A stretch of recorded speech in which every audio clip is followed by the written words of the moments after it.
3.5 కోట్ల నుండి 5.5 కోట్ల బడ్జెట్ లో ప్రీమియం విల్లాస్ లో centralized AC with fresh air infusion అందిస్తుంది జనప్రియ అప్స్కేల్ ఎలీసియం. మద్యం మత్తు మనుషులను రాక్షసులుగా మారుస్తోంది. విచక్షణను పూర్తిగా తుడిచిపెట్టేసి కన్నపేగు బంధాలను సైతం బలి తీసుకుంటోంది. మద్యం మత్తుకు తోడు చిన్నపాటి క్షణికావేశం తోడైతే ఎలాంటి దారుణాలు జరుగుతాయో చెప్పేందుకు నిదర్శనంగా నిలిచింది వైఎస్ఆర్ కడప జిల్లాలో చోటు చేసుకున్న ఈ అమానుష ఘటన. కేవలం ఒక చిన్న చికెన్ పకోడీ వివాదం అండి ఒక ప్రాణం తీసే స్థాయికి వెళ్ళింది.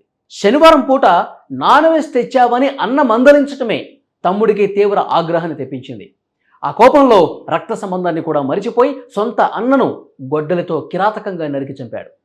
వైఎస్ఆర్ కడప జిల్లా బ్రహ్మంగారి మఠం మండల కేంద్రంలో చోటు చేసుకున్న ఈ ఘటన స్థానికంగా తీవ్ర కలకలం రేపింది.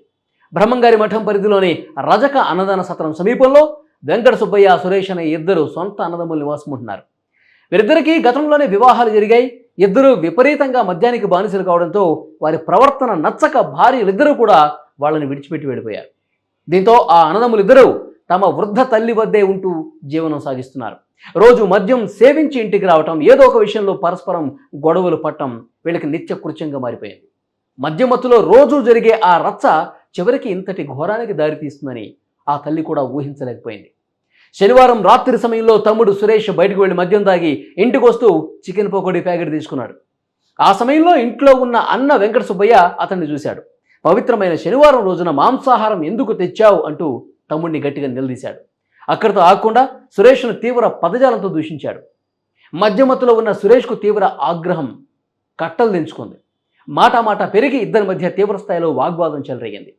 ఆ క్షణికావేశంలో సురేష్ ఇంట్లోని గొడ్డల్ని చేతిలోకి తీసుకున్నాడు. ఏమాత్రం కనికరం లేకుండా ఎదురుగా ఉన్నది తన తోడబుట్టిన అన్న విషయాన్ని కూడా మర్చిపోయి వెంకట సుబ్బయ్య తలపై గొడ్డలతో బలంగా వేటు వేశాడు.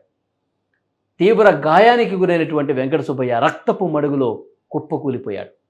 అయితే అంతటితో సురేష్ ఆగ్రహం చల్లారలేదు.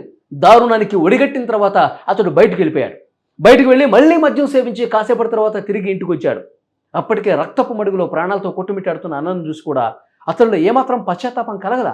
పైగా మళ్ళీ గొడ్డలి చేతపట్టి నేలపై పడి ఉన్న వెంకట సుబ్బయ్య గుండెలపై మరొకసారి బలంగా నరికాడు. గొడ్డలి వేట్లకు తీవ్ర రక్తస్రావం కావడంతో వెంకట సుబ్బయ్య ఘటనా స్థలంలోనే ప్రాణాలు విడిచాడు. కళ్ల ముందే కొడుకు మరో కొడుకును కిరాతకంగా చంపేయటాన్ని చూసి ఆ తల్లి గుండె పగిలిపోయింది. స్థానికులు ఇచ్చిన సమాచారంతో పోలీసులు ఘటనా స్థలానికి చేరుకుని పరిస్థితిని పరిశీలించారు.